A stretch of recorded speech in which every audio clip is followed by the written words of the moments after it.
grosse tête du sexe masculin ou assimilé, et puis une dame. Par galanterie, permettez-moi de commencer par la dame. C'est Christine Fabrega.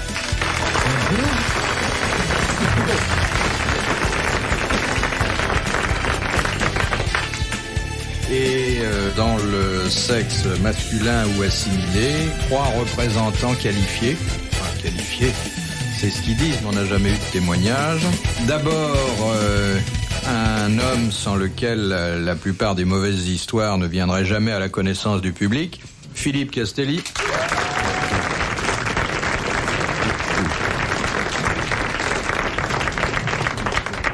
Ensuite, un acteur que nous avons arraché à prix d'or à la post-synchronisation, au cinéma et au théâtre, Roger Carrel.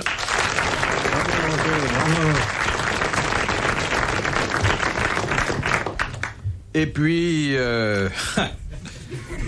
votre préféré, un garçon qui n'est pas souvent de bonne humeur, mais sur le visage duquel vous seriez bien empêché de lire tout le dégoût que lui inspire la radio et ceux qui la font, puisqu'il tourne le dos au danger.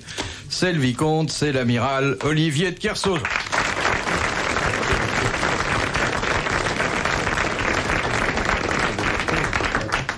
Est-ce que vous êtes capable d'aborder, non pas un porc, mais une dame que vous ne connaissez pas? Non. Et quand une dame dans la rue vous appelle chérie alors que vous l'avez jamais vue, quelle est votre réaction? Je fais le cri du billet de 500 francs. 500 balles, ben t'es rade. Pourquoi c'est plus cher Non mais avec ta gueule, ça doit être le triple. J'avais pas osé le dire. Hein. Vous n'habitez pas dans le même quartier. Non, mais enfin, on peut habiter dans un quartier et faire son marché dans un autre, hein. Ça c'est déjà vu. J'habite dans un quartier où on ne putasse pas. Ah bon? Oh, vous habitez au pied de la butte Montmartre, hein. Non, c'est fini. Quoi, c'est fini? Ah non, il a été foutu à la porte. Il y a encore des putes, mais quand elle le voit, elle se planque toutes. Ah, vous n'habitez plus à la... Où habitez-vous maintenant? Dans le quartier des Invalides. Ah oui, ah bah voilà. Il avoue. C'est pas vrai, il l'a fait exprès.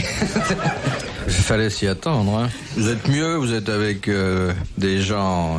Je suis près de Napoléon. Oui, en plus. Et vous avez déjà été voir le tombeau de...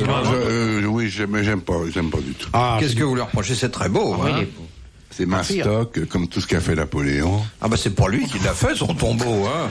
Ça, on lui a pas demandé son avis. Il a fait son testament et le dessin de son tombeau. Bon, il était à Sainte-Hélène, il pensait même pas qu'il reviendrait un jour sur les bords de la Seine. Non, c'est un très beau tombeau. Vous n'êtes pas un peu bonapartiste, amiral? Pas du tout. Moi. Non. il y a de moins en moins. Hein. Et vous savez, c'était Alphonse Allais qui disait, plus on ira, moins il y aura de gens qui auront connu Napoléon. Non, l'amiral est kersauzoniste exclusivement, hein. Non, m'intéresse pas l'histoire tellement. La géographie m'intéresse plus que l'histoire. Je suis plus enclin à regarder ce que Dieu a fait plutôt que ce que font les hommes. Oh, c'est beau, la belle Belle citation. Ah oui. Oh, la belle Ce que font les femmes, ça vous intéresse pas? Ce que font les hommes, en général, c'est avec des femmes. Non, mais ça me passionne pas. L'histoire m'emmerde. En plus, tous les mecs qui prétendent entrer dans l'histoire des dates historiques. Les bonnes histoires, les belles histoires sont les périodes dont on ne parle pas. Quand quelqu'un vous dit la belle époque, c'est quand? On demande des dates, personne nous dit c'était avant-guerre, ça reste flou.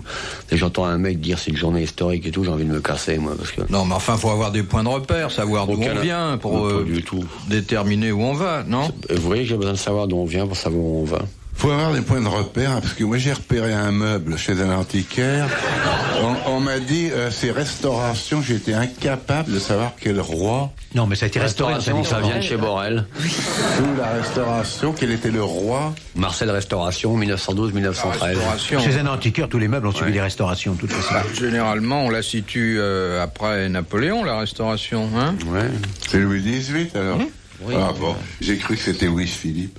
Et je lui ai dit c'est Louis-Philippe. Ah bah c'est la fin de la restauration. Pas très loin. Mais vous avez aussi Charles X, c'est le milieu. Oui. Ah ouais? Ah vous êtes en train de vous meubler? Oui, je suis entendu. Le lit est comment? C'était un quoi? Avant vous aviez un cajot à légumes qui était très joli. Oui, c'était un ringis. Oui, c'est ça. Un ringis, c'était très beau son ringis. Et vous avez un ascenseur maintenant? Non, Toujours pas. Et vous êtes à quel étage? 3e. Ah oui, ça s'arrange quand même. Toujours le gardien qui le monte. Quand vous avez déménagé, vous commenciez à être trop connu dans le quartier? Oui, puis vous savez, il y avait un interphone rue de Notre-Dame-de-Lorette. avec le nom des locataires, puis les gamins, puis tout le temps sur le téléphone, puis alors je décrochais tout le temps, puis j'entendais « le débris,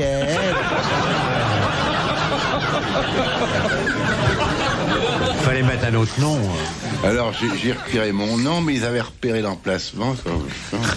Alors toute la journée, Ça fait plaisir d'être connu. Et là, au nouveau truc, il a mis Marcel Débris et les mecs font « Hey, Castelli !» Bon, première citation, c'est Monsieur Hors-de-la-Laye de Sèvres qui la propose, qui a dit « Il était si bête que lorsqu'il disait quelque chose d'intelligent, il se retournait pour voir qui avait parlé. Oh, c'est pas Pierre Tristan Dac. Bernard. » Non. Renard. Un garçon dont nous n'avons pratiquement jamais parlé. c'est un auteur Contemporain dramatique. Contemporain et vivant. Auteur dramatique. Il a peut-être écrit un peu pour le théâtre. Il fait beaucoup de choses d'ailleurs. Journaliste. Il s'exprime par la voix des journaux le plus souvent, ce qui ne veut pas dire pour autant qu'il soit journaliste, mais enfin, il y en a qui le croient. Il a de multiples activités, si je comprends bien. Oui. Il est acteur aussi. Non, Il n'a pas écrit Caroline Chéry? non. Il est français. Il doit être français, mais il a un nom qui n'est pas d'origine française, visiblement. Arménien. Non. Je pensais à Kessichian. Qui est si chiant? Un gars qui écrit mal. Mais il est jeune, relativement. C'est-à-dire Cinquantaine. nos âges, oui, il est très jeune, oui. Mais Il a nos âges. Mais il écrit des articles politiques ou humoristiques ou... C'est humoristico-politique ce qu'il fait. Il écrit de droite et de gauche, si je puis dire. Plutôt à gauche qu'à droite. On sèche lamentablement. Il faudrait peut-être poser Oui. quelques questions oui, qui c'est ça, permettent de oui, faire oui. progresser le public. C'est pas Il n'a pas fait de critique de... Il écrit dans un hebdomadaire, Non. Non. dans un quotidien. Non, il se manifeste dans un quotidien. Le Monde. Non. Nouvel Obs. Non. C'est pas un quotidien. Le Figaro.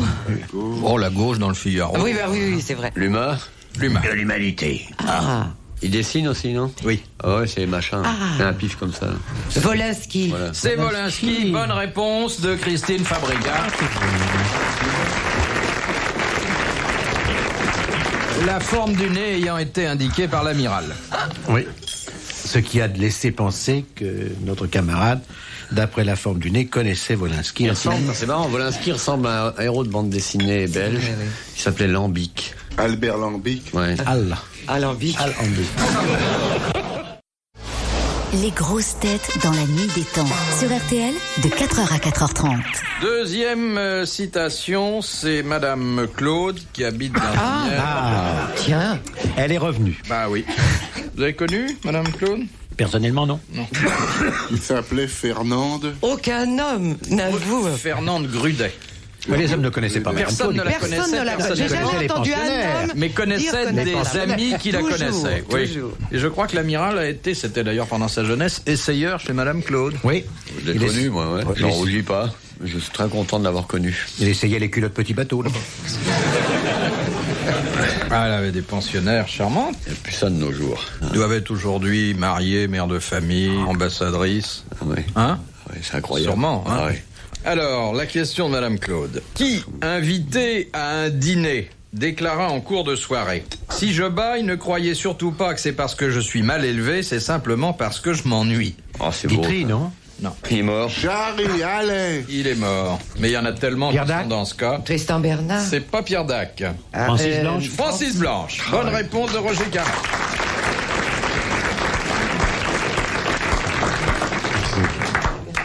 Mais c'est quelque chose que Groucho-Marx aurait pu dire aussi. Oui. Hein. Bah, il a peut-être chippé à Groucho-Marx. De Monsieur Chrétien, qui habite Biéville-Beuville, qui écrivit à Bonaparte. Je sais pas, des gens pour lui demander du pognon, pour lui demander un appartement, une réduction sur la télécouleur, une pension, ça. Cher Monsieur Bonaparte, je suis moi aussi pêcheur à la ligne et j'aimerais bien savoir pourquoi. Voilà, ça. Tout le monde a écrit à Bonaparte. Alors celui-là lui écrivait. Je lui écrivis. Non, lui écrivait. Écrivu. Imparfaite narration. Permettez-moi de vous répéter que je vous aime, que j'ai la plus vive impatience de revenir près de vous et que mon dévouement ne finira qu'avec ma vie. Marcel de la Jaquette. Stal. Talleyrand. Bonne réponse de Christine Fabrega. Et on sait ce que ça a donné. ce qu'il advint de cette protestation de fidélité. Quel faucheton. Oui. Vous savez ce qui m'est arrivé cet après-midi en autobus? Je prends un autobus, comme ça j'aime bien de temps en temps, et l'autobus s'arrête à une station, j'étais en train de lire un magazine, et par la vitre, il y a une dame qui tapait, une vieille dame âgée, qui était très morante, qui disait « Monsieur Carrel, vous êtes Monsieur Carrel ?» Vous êtes Monsieur Carrel. Alors gentiment, j'ai fait signe comme ça, un petit bonjour à travers la vitre. Et en face de moi, il y a un monsieur très gentil qui se penche. Lui dit, elle vous a pris pour un acteur, Monsieur Hervé Bazin. Je vous donne ma parole cet après-midi. Ah, c'est très drôle. Elle vous a pris pour un acteur, Monsieur Hervé Bazin. Alors, qu'est-ce que vous lui avez dit à ce moment? J'ai ri. Alors j'ai éclaté de rire. Je me suis replongé dans mon journal. J'étais seul, j'ai pas pu en profiter vraiment avec un copain, mais c'était extraordinaire. Ah oui, c'est trop. Non, Carré, c'est pas pour dire, mais tu pourrais pas laisser tes genoux tranquilles. Il arrête pas de me frotter avec ses genoux. C'est vrai? Mais Mais non, parce que je tourne. Mais tu me donnes le tournis. C'est vrai? Faut dire que vous êtes tellement sexy, monsieur Ben oui, Castelli, alors. que quand on vous voit, on a envie de vous toucher d'abord. Ben hein. Quand on le voit, on se demande si on le voit vraiment. Vous le trouvez pas sexy? Bah non, il est sympa et je le trouve assez charmant d'ailleurs. Je trouve qu'il s'est énormément amélioré. Depuis qu'il vous connaît, sans doute. Non, mais je le trouve de moins en moins dégueulasse, parfois drôle, souvent ne manquant pas d'un certain charme discret d'ailleurs. Non, moi je m'amuse. J'aime mieux Castelli qu'auparavant. Je trouve que c'est un personnage dont la langueur discrète ne manque pas d'un certain charme. Il est en train de... Mon voisin... Ne manque pas d'un certain charme. Bon, c'est pas la peine de faire Ah un non, ça certain s'est charme. arrangé. Ça s'est arrangé parce que vous vous souvenez les horreurs qu'il disait de vous publiquement il y a encore quelques mois, hein? Ah oui. Oui, mais encore, aurait-il fallu que j'entendis le quart, au moins le quart de ce qu'il disait. Comme il parle d'abord très vite, Et très mal. très mal, à 10 mètres du micro. Oh, ça va se gâter à ma gauche. Là, voyez-vous... Non, j'insiste un peu lourdement pour montrer à Christine Fabrega que tout espoir de réconciliation avec le vicomte n'est pas perdu. Le temps travaille Ah pour oui, vous. ça c'est encourageant. Dire le temps a déjà beaucoup travaillé pour vous. Voilà. Et c'est parti mon kiki. Oui mon bijou. Alors ça n'a pas changé par contre. Ah non, ça a empiré. Ah oui, ça n'a pas changé. Je n'ai pas changé. Non, tu n'as pas changé. Je suis toujours ce jeune homme passionné qui te chantait des C'est romans. l'Ecclésiaste des Invalides. Oh là là. Tu sais que je chantais celle-là dans la tournée Bachelet. J'ai entendu parler. Ouais, On sait ouais. que les gens n'oublient pas un truc comme ça. Accompagné par un orchestre, 7 musiciens. Sourd. Question de Vie ou de mort. Monsieur Montessuie d'Orthez. Sur quel fleuve peut-on voir le pont de Varolles? V-A-R-O-L-E. Sur la syphilis. Sur la petite. Sur la petite Varolles, oui, non. Canal de l'urètre. Non.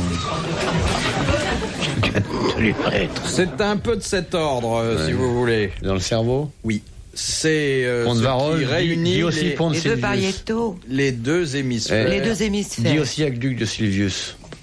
Ah bon? Oui. Ça vous emmerde pas. Non, pas du tout. Bonne réponse et même détail supplémentaire de l'amiral. Comment vous savez ça? Vous avez eu un Parce qu'un problème vicomte de ce parle toujours de côté-là? l'aqueduc. J'ai fait de la médecine. Ah oui, c'est vrai, oui, oui. En Afrique. La preuve, dès qu'il y a de la boucherie, je suis au courant. C'est vrai qu'il aurait fait un bon médecin. Il aurait Dans été. la Oh, découpe, hein. Oui. Je me serais pas fait opérer. Tel que je le par connais, il lui. aurait été gynéco, lui. Et c'est moi vous le dire. Oh, non, pas gynéco, sûrement il pas. aurait mangé son fond, gynéco. Non, je veux dire, bon, c'est un métier que l'amiral aurait exercé avec passion, puisque, par définition, on a affaire aux dames, et que l'amiral n'est pas insensible, vous le savez sans doute, au charme féminin. Je trahis pas un secret, amiral. Ah oui. Vous voulez. Non, j'aurais bien. La médecine, c'est intéressant. Et vous seriez fait opérer par Kersozon. Bon, les gynécos s'intéressent peu à moi, mais quelle spécialité auriez-vous choisi, amiral? Chirurgie. Oui. Chirurgien bourreau?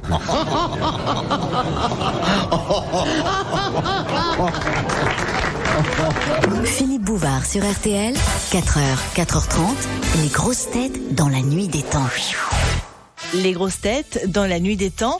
En juin 1984, autour de Philippe Bouvard, Philippe Castelli, Roger Carrel, Olivier de Kersauzon et Christine Fabrega. Vous la trouvez drôle, Christine Fabrega? Ah, très. Oh, il a l'air de me trouver des opilants. Ah, elle me fait crouler de rire.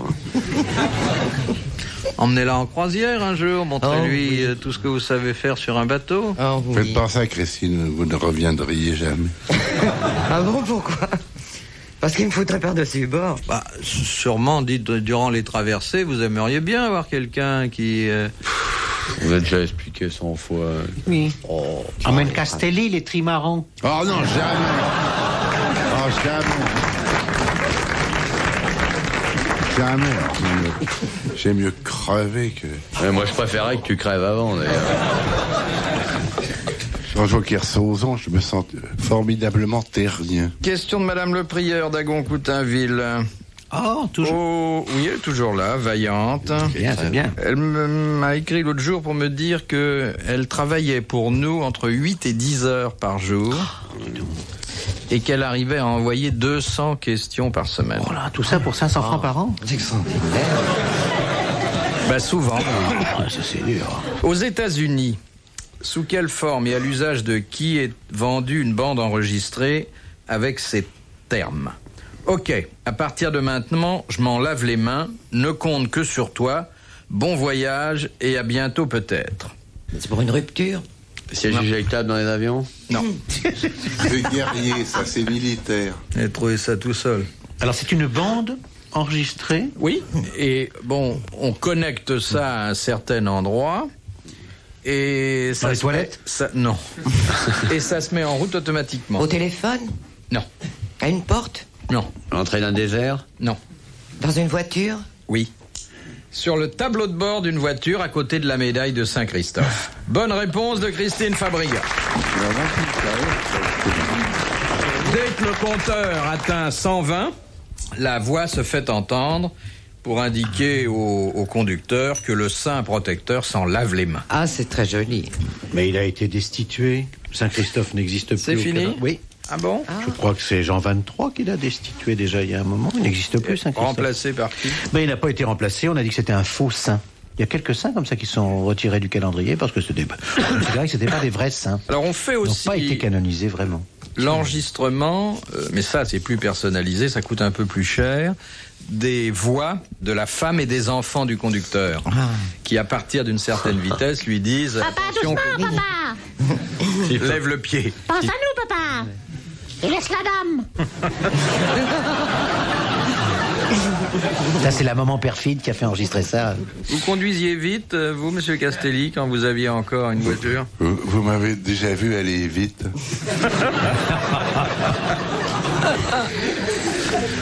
Non, je conduisais. Mon maximum, c'était... Oh, j'ai fait un jour du 130. Oh là là. Du 130 avec une 4L. Bah forcément, avec 4L, il pouvait aller vite. Mais je ne recommence Pas avec un jamais. Solex quand même, t'as pas fait de folie. Une 4L. Bah, je sais pas, je te C'est demande. pas un Solex. Sans lunettes. Eh ben, j'ai pas de lunettes à cette époque-là. Vous aviez quel âge? Il doit y avoir longtemps, hein. Une de Dion Bouton? C'est une de Dion Bouton? Une 4L. Ah bon, là. Oh. Et tu l'avais volé où? Écoute un peu ce qu'on Tu dit. l'avais volé où? J'avais 45 piges. Ah, il y a quand même 20 ans. Mais 130, la voiture commençait à trembler. Mais vous allez vous en racheter une maintenant que vous êtes aux Invalides, une petite voiture? Un fourgon? Bon, avec sa notoriété, il doit s'acheter une Rolls maintenant. C'est vous qui allez me la payer. Ah non. On pourrait faire une collecte pour la Oui. pas la Rolls Non, peut-être, parce qu'on mais va pour exagérer. La Bentley. Non, pour la voiture de Philippe. Mais pourquoi il n'a Castelli. plus de voiture? Qu'est-ce qui s'est passé? Mais parce que un jour, elle s'est arrêtée d'elle-même et elle s'est vidangée elle-même. T'es sûr que c'était la bagnole? Une flaque d'huile. Et voilà. C'était peut-être pas la voiture. Non, Qu'est-ce que t'avais c'est- mangé?